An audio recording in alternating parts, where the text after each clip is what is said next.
Hey there, this is your coach back for workout B for phase 2 of the kettlebell conditioning program. Starting with our bodyweight training. We're gonna do our bear crawls again. So again, 10 reps forward and backwards. We did that in the last workout. And we're gonna add in the ape walks.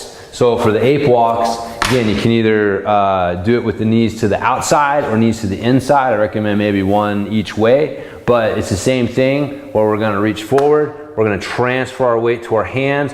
Only this time, we're gonna use that weight transfer to bring our feet up to our hands. Reach out, weight transfer brings the feet to the hands. So it's the weight transfer, not jumping your feet, that's moving you. And again, going backwards, I'm gonna drive, get my weight on my hands, make my feet light so I can push my feet back. Weight on the hands, push my feet back. Weight on the hands, push my feet back. So that's how you do your ape walks. Again, 10 reps forward and backwards. We're going to combine that with our bear to crab switches. So for this, you're going to get set in your beast position. Show you from this angle here. So you're going to do your switch, but this time you're going to come all the way around and end in your crab position.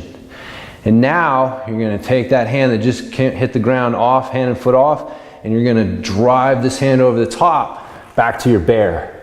So you bring this hand, foot off, come all the way around to crab, all the way back to bear, all the way around to crab, all the way around to bear.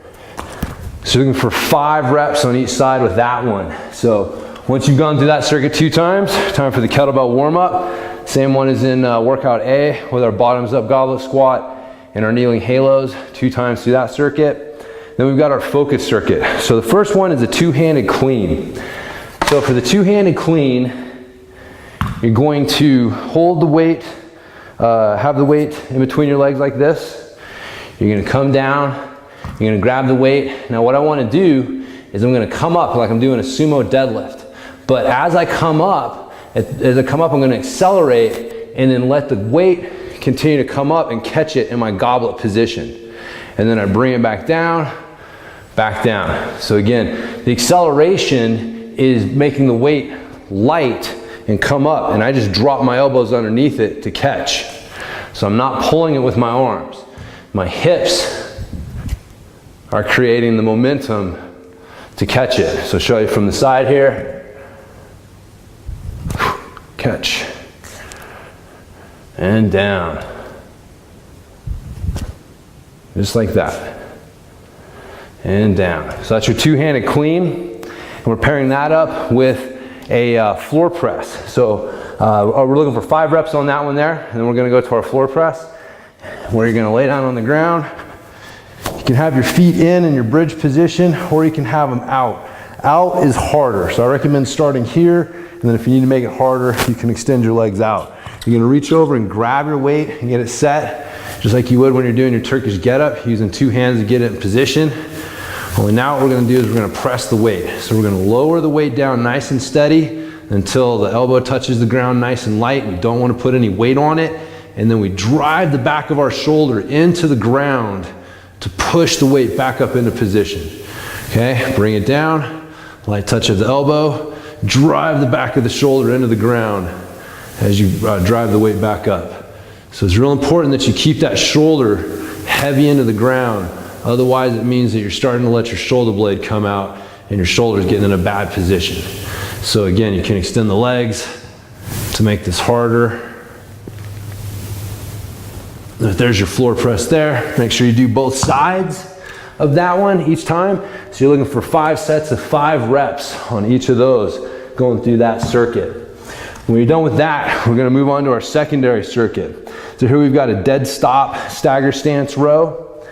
So this one's real similar to our last one, but instead of having the weight in between our feet, what we're gonna do is we're gonna do a stagger stance. So I'm gonna step back slightly with 1 foot. So it's not a full split stance. It's back just enough to where I can get nice and light on this foot. It's acting kind of like a kickstand. I wanna have almost all of my weight on this lead leg. I'm gonna come down into my good hip hinge position. I've got the weight, and same thing. Drive the elbow up, thumb to the armpit, hold, 2, 3, bring it back down, drive it up, hold, 2, 3, bring it back down. Remember, check your position each time. Hold, bring it back down. Remember, trying to keep your weight on that front leg. So again, just like our regular one or our bent row, only we've got the stagger stance. Make sure again you do both sides. So you'll switch which foot is in front. So if I'm doing it with my right hand, the left foot will be the one in front. And so it'll be on the inside there. And so make sure you switch your hands and feet each time there. The next exercise is your stick windmill. So for the stick windmill, you're gonna need your stick, broomstick, PVC pipe, whatever, it doesn't really matter. You're gonna hold it on your back like this, like you're getting ready to do a back squat or something. You're gonna stagger your feet. So I'm gonna step forward, not too far. Like right here, you should feel pretty similar to where you are on your pedals. Like this foot here, this heel should be in line, just in front or maybe in line with the big toe of this other foot. Now what I'm gonna do is I'm going to shift my weight to this back leg, and then I'm going to drop this shoulder. This shoulder comes down towards the ground as I look up at the ceiling, and I want this elbow to wedge behind this knee. And then I drive myself back up.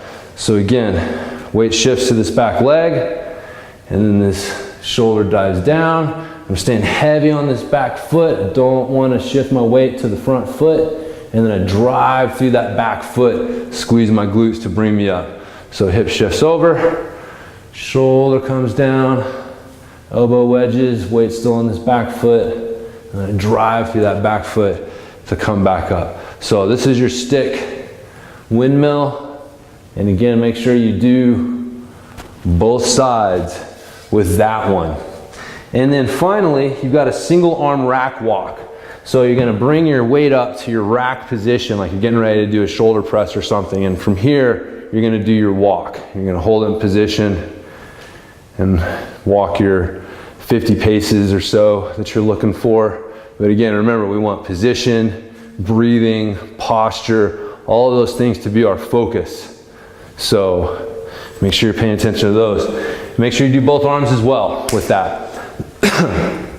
So once you've gone through that circuit twice, it's time to move on to the cardio flow drill. So we're going to do a goblet squat for 2 reps, our kettlebell sumo deadlift for 5, our push-ups for 5, and our march for 10. So you got your goblet squat, boom. You're gonna do 2 reps with the goblet squat, bring it down. You're gonna do 5 reps with your Bulgarian goat bag swing, or no, kettlebell sumo deadlift, sorry. So the weight's in between the feet. So we're doing the sumo deadlift. If you did the Bulgarian goat bag swing, wouldn't be the end of the world either way. We're just looking for this hip hinge movement. So you're looking for 5 reps of that. When you're done with that, come down, 5 reps of your push-up. When you're done with your 5 push-ups, you're gonna stand up, do your marches.